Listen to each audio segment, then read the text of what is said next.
BoxingShow.tv fans, I'm with the Cobra. Now I gotta know, who gave you that name, and tell me the story. It's nothing exciting really. Trying to make something of nothing here. Carl the Cobra, it rhymes, that's it. That's it? Nobody? No, my trainer gave it me. There was a fight years ago called Don Curry. Okay. It was called the Cobra. I think it was, yeah, and Thomas Hearns, but it was a Motor City Cobra. But Carl the Cobra Froch got a good ring to it. It just sounded good. And I stand back, I'm quite snake-like when I fight. I sit back and wait for the attack, the venomous attack. So. Well, we're very excited. I'm sure you are as well with the fight with Bute.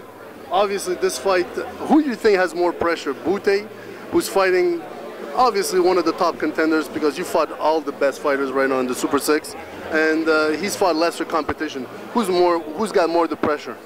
I think he's under a lot of pressure because he's undefeated and he's the defending champion. You know, he needs to win this and he needs to defend his title to remain really credible, because at the minute his credence is low because he's not really fought anybody of top level, which I pointed out before.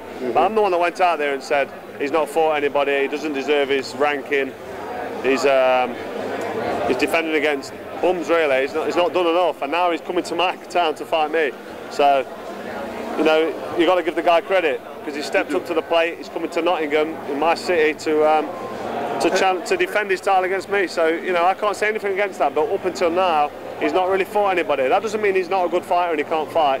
It just means he doesn't deserve the #1 ranking or the top level ranking until you've done that. I got to tell you, I'm a little bit disappointed.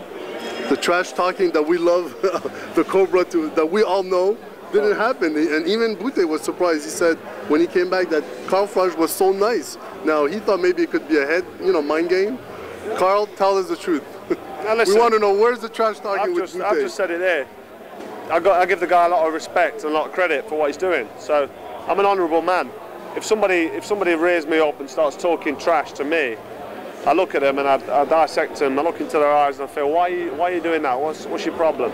And you know, Andre Durrell had a lot to say. No substance to back it up. He was really pumped. Yeah, people in the back, early on in my career, they've got a lot to say because they don't believe in me. They don't think I'm good enough to beat them. So they've got a lot. But at this level, at world-class elite level, the respect's there. You know, 100%. Bute is an unbeaten fighter. He's been very gentlemanly. He's coming over to my city. Why would I trash talk him or headbutt him or push him around? He was expecting that. He's been a gentleman, he's been nice. But I have to be honest, he was expecting that. Well, exactly, so I've surprised him. He's honourable. Or maybe I'm calming down in my old age, who knows? 34 years old, I'm very experienced. I've been in there with the best of the best, so I don't need to get hyped up or revved up. To be real, he was expecting that because he said, you know, Carl talks a lot of trash about me in the last few months, and that's why he thinks it was a mind game what you did. No, not at all. Not at all. All right, we're going to move on. I want to know if you have a choice. A Pascal rematch, one choice. A Pascal rematch, Joe Calzaghe, Mikel Kessler, or Andre Ward? As a personal gratification. Calzaghe, Kessler, Calzaghe that one. I've already fought Kessler. But if you had to do one fight again, against any of those 4 guys? Well, I've not boxed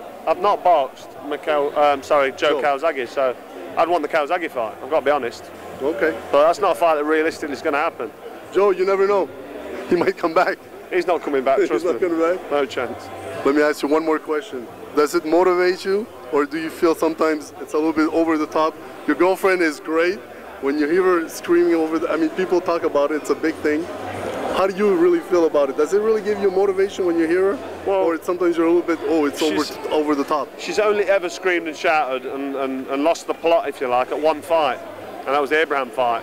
And let's be honest, that was my best performance in my whole career. Okay, so that says something. Maybe it helped. But yeah, she's only done it once. I think she had too much to drink that night. Well, we love her. She's great. I think she should continue. Right. It makes it very exciting. Yeah, too right. It does. It gets the crowd going and all. Okay, Carl. Thank you very much for this interview. You're welcome.